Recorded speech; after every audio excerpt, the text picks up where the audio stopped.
तो मातरम, जैसा कि आप सभी को आज का विषय बहुत अच्छे से विदित है कि आज हम नेताजी सुभाष चंद्र बोस की 123वीं जयंती मना रहे हैं। बचपन से ही उनके अंदर समाज सेवा और देश सेवा का गुण विद्यमान था। नेताजी सुभाष चंद्र बोस जी के बारे में मैं दो पंक्तियों के साथ स्टार्ट करूंगा। निजी जीवन में देश बड़ा होता है, निजी जीवन में देश बड़ा होता है, हम मिटते हैं तब देश खड़ा होता है। ऐसे ही कुछ थे हमारे भारत के सपूत माननीय सुभाष चंद्र बोस जी। जब भी आप दिल्ली चलो तुम मुझे खून दो मैं तुम्हें आजादी दूंगा, ऐसे नारे सुनते हैं तो सुभाष चंद्र बोस जी को हम स्मरण कर लेते हैं।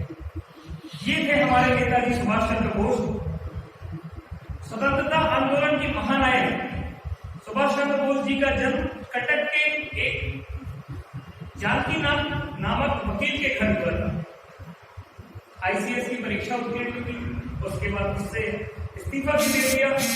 पिताजी को काफी कष्ट हुआ, लेकिन एक बच्चे की अभिलाषा को देखते हुए उनका मनोबल बढ़ाया और बहुत अच्छी पंक्ति कही है कि जब तुमने देश सेवा का व्रत ले ही लिया है तो कभी भी इस पद से विचलित ना होना देता। ये उन्होंने सद्वाक्य कहा जो कि सुभाष चंद्र बोस के लिए आजीवन उजागर रहा और आज हमारे देश को भी ऐसे ही पिता और ऐसे ही पुत्र की जरूरत है। दिसंबर 1927 में राष्ट्रीय कांग्रेस के महासचिव बने। 1938 में उन्हें कांग्रेस का राष्ट्रीय अध्यक्ष बना दिया गया, किंतु कांग्रेस से धीरे धीरे उनका मन विचलित होता गया और 1939 में सुभाष चंद्र बोस जी ने कांग्रेस से इस्तीफा दे दिया, क्योंकि उनका उद्देश्य बहुत साफ था कि देश को पूर्ण साम्राज्य स्वतंत्रता दिलवानी है। उसके लिए उन्होंने 5 जुलाई 1943 को आजाद हिंद फौज की स्थापना की थी। आजाद हिंद फौज की स्थापना में जितने भी सैनिक थे तो एक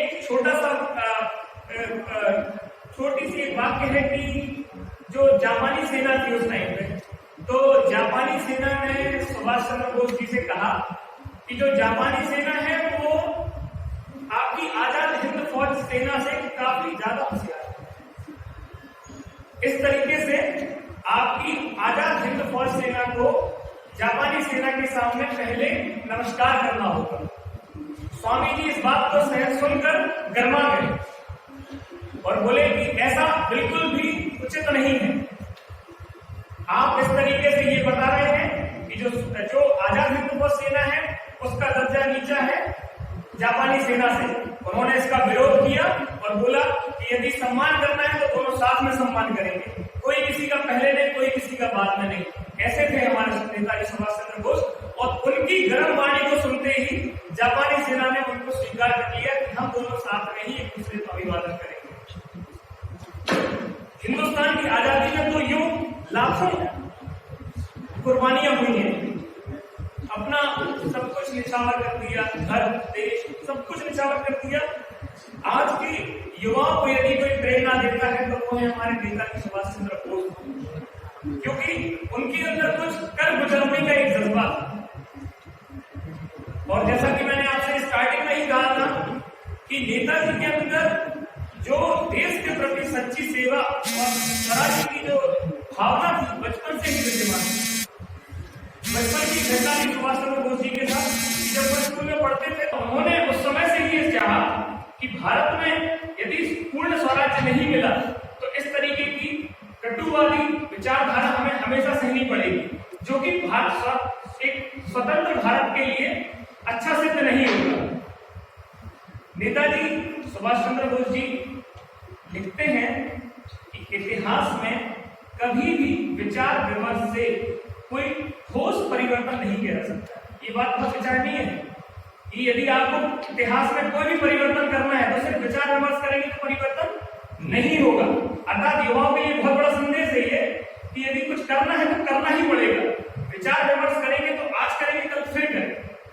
मतलब इस चीज को आप यदि आज के समय से जोड़ें तो ये युवाओं को एक सीख मिलती है कि आपको विचार विमर्श नहीं करना है, उस पर हमें कुछ ना कुछ प्रतिक्रिया करनी होगी। और उन्होंने कहा है कि देश का हर जो भी नागरिक है, देश के जो भी नागरिक है, वो एक सच्चा सैनिक होना चाहिए। यदि वो देश का सच्चा सैनिक होगा तभी इस भारत माता की रक्षा हो पाएगी। और देश को अभी भी हम देखते हैं कि कहीं कहीं अभी भी हमें ऐसा महसूस होता है कि शायद आजादी अभी भी पूरी तरीके से नहीं मिली। तो उनके इस विचार में उन्होंने एक चीज बोली थी कि एक सच्चे सैनिक के अंदर 3 आदर्श होना बहुत जरूरी है। पहला है सच्चाई, दूसरा है कर्तव्य और तीसरा है बलिदान। जो सिपाही हमेशा अपने देश के प्रति वफादार रहता है और जो हमेशा अपना जीवन बलिदान करने के लिए तत्पर रहता है, वो अजय है। जो हमेशा बलिदान करने के लिए तत्पर रहता है, वो अजय है। अगर तुम भी अजय बनना चाहते हो, आप लोगों के लिए संकेत है, मैं नहीं बोल रहा हूं, सुभाष चंद्र बोस जी ने बोला है, अगर तुम भी अजय बनना चाहते हो, इन तीनों आदर्शों को अपने हृदय में समाहित कर लो। वो 3 आदर्श क्या है? सच्चाई, कर्तव्य और बलिदान। इसी विचारधारा से काफी हमारे देश में उथल पुथल मची उस टाइम पर, और देश का हर नागरिक सैनिक बनने को तैयार हुआ। रविन्द्रनाथ टैगोर के संपर्क में आए तो रविन्द्रनाथ टैगोर ने उनको कहा कि आप देश के नायक हैं, आप देश के नायक हैं और उन्हें देश का नेता है। ये बहुत बड़ी पदवी थी कि आपको देश का नायक कह दिया गया और आपको देश का नेता कहा। इसका मतलब कि उन्होंने कुछ ऐसा किया जो कि देश के लिए। नेताजी एक अनुभवी सेना नायक थे, जैसा कि मैंने पता आजाद हिंद फौज की स्थापना की तो सेना नायक भी थे। आज की परिस्थिति में जो हमारे युवाओं में जो कमी है वो ये है कि हम पहले किसी चीज में अध्ययन नहीं करते, होमवर्क नहीं होता है, बस बात आई और बहुत बोलना स्टार्ट। नेताजी के अंदर एक काबिलियत थी कि पहले वो गहन अध्ययन करते थे और अपना पूरा होमवर्क करते थे। 12 सितंबर 1944 में ये देखा गया कि रंगून के जुबली हॉल में शहीद यतीन्द्र दास की सभा चल रही थी, स्मृति दिवस पर सभा चल रही थी कि उन्होंने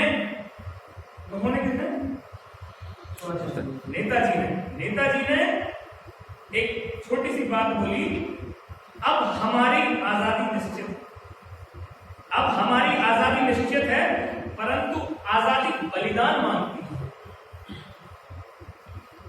ये जब बात उन्होंने बोली उस टाइम पर उन्होंने ये एक स्लोगन दिया, तुम मुझे खून दो और मैं तुम्हें आजादी दूं। 12 सितंबर 1944। और यह देश के नौजवानों में प्राण फूंकने जैसा एक स्लोगन था। देश के नौजवानों में एक मंत्र सा फूंक दिया कि तुम मुझे खून दो और मैं तुम्हें आजादी दूंगा। और खून एक बूंद नहीं, खून इतना कि महासागर बन जाए और पूरा ब्रिटिश शासन उसमें डूब जाए। ये उनका स्टेटमेंट था। अंग्रेजों ने जब ये सारी चीजें सुनी तो अंग्रेजों को भी उनसे डर लगा कि हाँ, कहीं ना कहीं अब देश में आजादी के लिए सही से किसी ने आंदोलन छेड़ा है।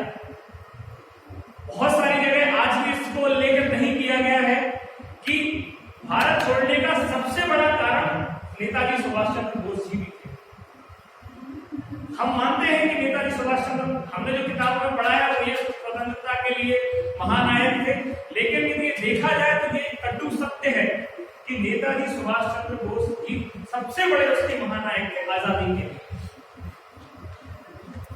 ऐसे हमारे नेताजी सुभाष चंद्र बोस जी थे, उनकी मृत्यु का अभी तक कोई भी साक्ष्य नहीं है कि मृत्यु कब हुई, कैसे हुई, कहां हुई।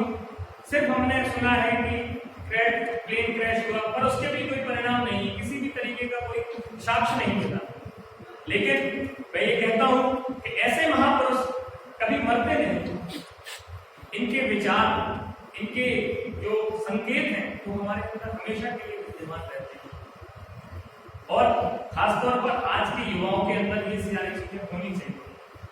तो ऐसे स्वतंत्रता सेनानी संग्राम हम उनको नमन करते हैं।